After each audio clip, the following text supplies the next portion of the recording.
आज की जो कहानी मैं आप लोगों के लिए लेकर आया हूँ, ये कहानी बहुत ही ज़्यादा हार्ट टचिंग होने वाली है। आज की जो ये कहानी है, ये एक ऐसी लड़की के बारे में है जिसने जिंदा रहने के लिए बहुत ज़्यादा संघर्ष किया।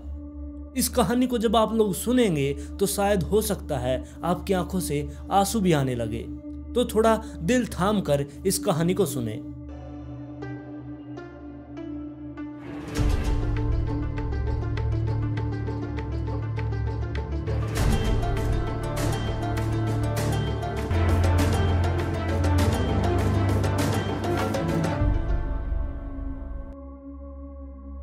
सन 1973 कर्नाटक का एक छोटा सा गांव हल्दीपुर, और ये गांव इतना ज़्यादा छोटा था कि इस गांव के अंदर 10,000 लोगों की आबादी थी। और इसी गांव में एक लड़की रहा करती जिसका नाम था अरुणा सांग। अरुणा का जन्म 1948 में हुआ था। ये अपने 6 भाइयों से छोटी थी, यानी कि इससे बड़े इसके 6 भाई थे और इसकी 2 बहनें और थी, और ये बीच वाली बहन थी जिसकी वजह से इसे बहुत ज़्यादा प्यार मिला करता। और ये एक ऐसी लड़की थी जिसने अपनी पढ़ाई बहुत अच्छे से पूरी की।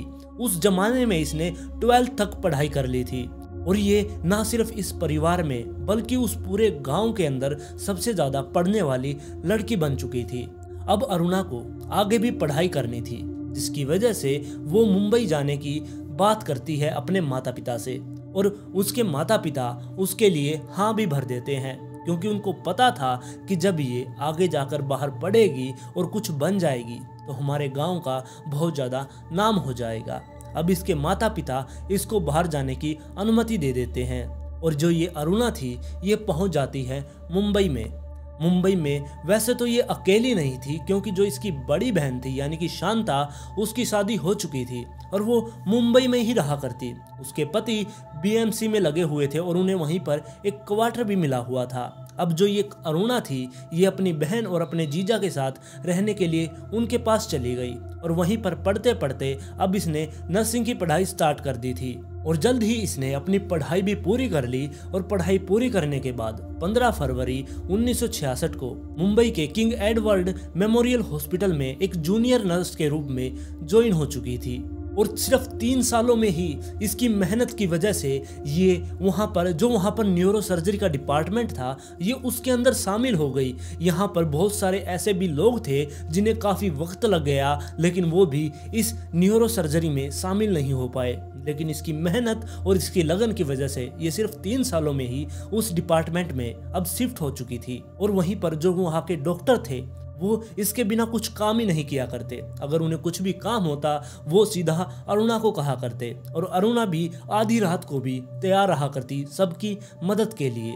और साथ में ही अरुणा को वहाँ पर उस हॉस्पिटल के अंदर एक डॉग्स का डिपार्टमेंट भी मिला हुआ था, जहाँ पर डॉग्स के ऊपर डॉक्टर्स एक्सपेरिमेंट किया करते। आप लोगों के लिए ये सुनना बहुत ही ज़्यादा अजीब हो सकता है, लेकिन वो 1960 और 1970 का दशक था, तो उस टाइम पर सिर्फ कुत्तों पर ही ये जांच किया करते, यानी कि उन्हीं के ऊपर एक्सपेरिमेंट किया करते, जिसके बाद ये इंसानों को कुछ दवाई वगैरह दिया करते। और उसी डॉग्स डिपार्टमेंट को ये अरुणा ही संभाला करती। और ऐसे ही टाइम बीतता रहता है, और वहाँ पर एक डॉक्टर भी थे जिसका नाम डॉक्टर प्रताप देसाई था। और जो ये डॉक्टर प्रताप देसाई थे, इन्होंने 1973 में वहीं पर अपनी पढ़ाई पूरी की, और उसी के अंदर यानी कि उसी हॉस्पिटल में ये सीनियर रजिस्ट्रार के रूप में ज्वाइन हो चुके थे। और धीरे धीरे अब ये दोनों यानी कि प्रताप देसाई और अरुणा एक दूसरे के करीब आने लगे, और इनकी करीबी इतनी ज़्यादा बढ़ गई कि इनको एक दूसरे से प्यार हो गया। और जल्द ही ये दोनों शादी भी करने वाले थे, और इन दोनों ने अब पैसे जमा करने भी शुरू कर दिए थे ताकि ये इस मुंबई जैसे शहर में खुद का एक घर ले सके, और उस घर के अंदर ये दोनों खुशी खुशी रह सके। लेकिन ये खुशी कुछ ज़्यादा दिनों की नहीं थी, क्योंकि 28 नवंबर 1973 को कुछ ऐसा हो गया जिससे इन दोनों की दुनिया ही बिल्कुल पलट चुकी थी। 28 नवंबर 1973 के दिन डॉक्टर देसाई के पास सुबह सुबह कॉल जाती है। वो भागते हुए हॉस्पिटल के अंदर पहुंचते हैं, और जैसे ही वो हॉस्पिटल में एंटर होते हैं, हॉस्पिटल में जाने के बाद जैसे ही वो एक कमरे के सामने से गुजर रहे थे कि तभी उनकी नज़र एक कमरे में एक बेड के ऊपर जाती है, और जैसे ही वो उस रूम में घुसते हैं, वो सामने जो पेशेंट उस बेड पर लेटा हुआ था उसको देखकर उनकी आंखों से आंसू बहने लगे। वो खुद को रोक नहीं पा रहे थे रोने से। तो उन्होंने ऐसा क्या देख लिया था? उन्होंने किसी और को नहीं बल्कि अरुणा को देखा था, जो कि सामने बेड पर लेटी हुई थी और उसकी इतनी गंदी हालत थी जिसको देखकर डॉक्टर देसाई रोने लगे थे। एक बार तो उन्होंने अरुणा को पहचाना ही नहीं कि वो सच में अरुणा ही है या फिर कोई और। अब आप समझ सकते हैं कि उसकी हालत उस टाइम पर कैसी होगी। और अरुणा की हालत इसलिए ऐसी हो गई थी क्योंकि उसके दिमाग में ऑक्सीजन सप्लाई बंद हो चुकी थी। उसकी गर्दन की ये वाली हड्डी भी टूटी हुई थी। उसके साथ बलात्कार हुआ था, उसका बहुत ज़्यादा शोषण किया गया था, उसके सारे शरीर में बहुत ज़्यादा चोटें लगी हुई थी, वो बहुत ज़्यादा दर्द से करहा रही थी। और सभी डॉक्टरों ने उसको जवाब दे दिया कि वो कुछ ही दिनों की या कुछ ही टाइम की वो मेहमान है, बहुत जल्द उसकी मौत हो जाएगी, क्योंकि इतनी गंदी हालत उसकी हो चुकी थी। तो अरुणा की ऐसी हालत कैसे हो गई, डॉक्टर देसाई को भी ये समझ नहीं आ रहा था, क्योंकि एक दिन पहले ही वो उससे मिलकर गए थे, वो बिल्कुल ठीक ठाक थी। तो एक रात के अंदर ऐसा क्या हो गया कि उसकी हालत इतनी बदतर हो गई। 27 नवंबर 1973 की शाम को ये अरुणा हॉस्पिटल के अंदर अपना काम वगैरह कर रही थी कि तभी वहां पर एक जमादार पहुंचता है जिसका नाम सोहनलाल था। वो वहां पर आकर अरुणा से छुट्टी मांगता है क्योंकि उसको छुट्टी देने का अधिकार अरुणा के पास था। और जो ये सोहनलाल था, इसको अपनी सास को देखने के लिए अपनी पत्नी के साथ अपनी सास के घर पर जाना था, जिसकी वजह से इसे छुट्टी चाहिए थी। और वो छुट्टी लेने के लिए ही ये अरुणा के पास पहुंचा था। अरुणा वहां पर अपना काम वगैरह कर रही थी जब ये उसके पास पहुंचा। इसने आकर अरुणा से छुट्टी मांगी, लेकिन अरुणा ने इसे साफ इनकार कर दिया। और आगे जो कुछ मैं आप लोगों को बता रहा हूँ, ये आपके ऊपर है कि आप इस पर विश्वास करें या ना करें, क्योंकि जो ये बयान था ये सोहनलाल का था। इसके खिलाफ कोई भी सबूत नहीं है कि सच में ऐसा हुआ था या फिर वो अपनी तरफ से बनाकर उसने ये बातें बताई। सोहनलाल का ये कहना था कि जो ये अरुणा थी उसके साथ मेरी पता नहीं क्या दुश्मनी थी। वो मुझसे कभी भी सीधे मुंह बात ही नहीं किया करती। हम दोनों के बीच में 36 का आंकड़ा था। उसको पता था कि मुझे कुत्तों से डर लगता है, तब भी वो मुझे कुत्तों वाले डिपार्टमेंट में रखा करती। वो मुझे कहा करती कि उनके पिंजरों की सफाई करो, उन्हें खाना वगैरह दो, लेकिन मुझे कुत्तों से बहुत ज़्यादा डर भी लगा करता। लेकिन क्या करता, मैं एक जमादार हूँ। इसके बारे में मैंने डॉक्टर्स और वहाँ के स्टाफ के और लोगों से भी बात की, लेकिन किसी ने भी मेरी बात को नहीं सुना।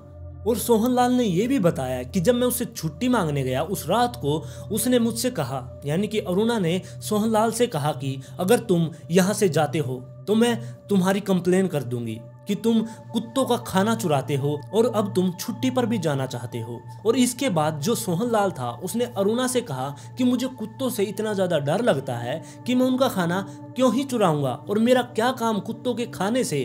और साथ में उसने ये भी कह दिया कि मैंने तुम्हें देखा था, जो स्टाफ की नर्सें हैं और जो स्टाफ के और भी लोग हैं उनके साथ तुम यहाँ पर ताश खेलती हो।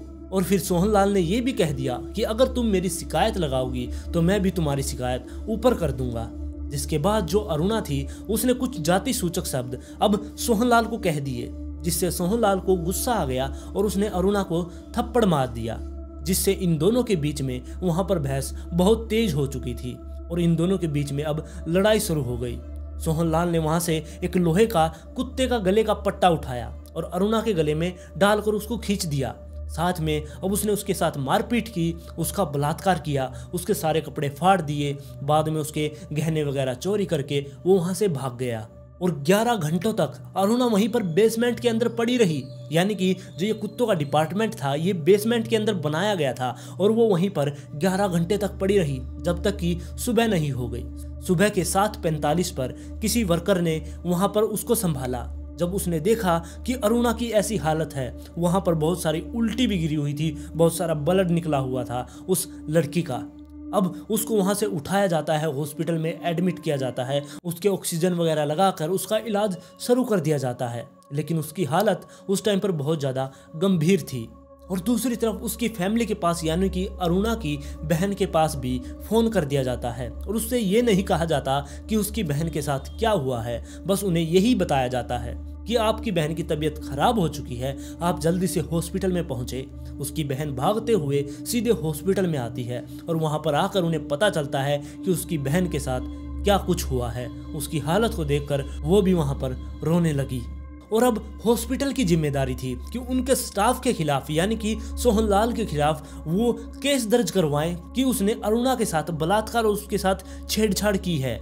लेकिन वो 1970 का दशक था। उस टाइम पर किसी के साथ यानी कि अगर किसी लड़की के साथ बलात्कार हो जाया करता तो उसको वो छुपाया करते, पब्लिक के सामने या कोर्ट में जाकर वो केस वगैरह नहीं किया करते, क्योंकि उस टाइम पर ये एक बहुत बड़ा कलंक माना जाया करता और उस लड़की और उसके परिवार को गांव से या उसके शहर से बहिष्कार कर दिया जाया करता कि उनको उस गांव के अंदर रहना ही नहीं है। इसलिए अब उन डॉक्टरों ने सोचा, उस हॉस्पिटल के स्टाफ ने सोचा कि इसकी इज्जत बचाने के लिए अब उन्होंने इस केस को ही पलट दिया। उन्होंने सिर्फ ये कंप्लेन की कि उसके साथ मारपीट की गई है, इसके साथ डकैती डाली गई है। उन्होंने बलात्कार के खिलाफ कोई भी रिपोर्ट नहीं की, जिसके बाद पुलिस वालों ने सोहनलाल को गिरफ्तार कर लिया और जो ये मारपीट और डकैती थी इनकी सिर्फ 7-7 साल की सजा ही उसे मिलने वाली थी। आप लोग सोच रहे होंगे कि उसे 14 साल की सजा मिली, नहीं, इन दोनों को मिलाकर उसे सिर्फ 7 साल की ही सजा मिली। वो 1973 में जेल के अंदर गया था और 1980 में बाहर भी आ गया। बाहर आने के बाद वो पता नहीं कहां पर गायब हो गया। और जब सोहनलाल गायब हो गया उस टाइम पर एक ह्यूमन राइट की कार्यकर्ता सामने आती है जिसका नाम पिंकी वीरानी था।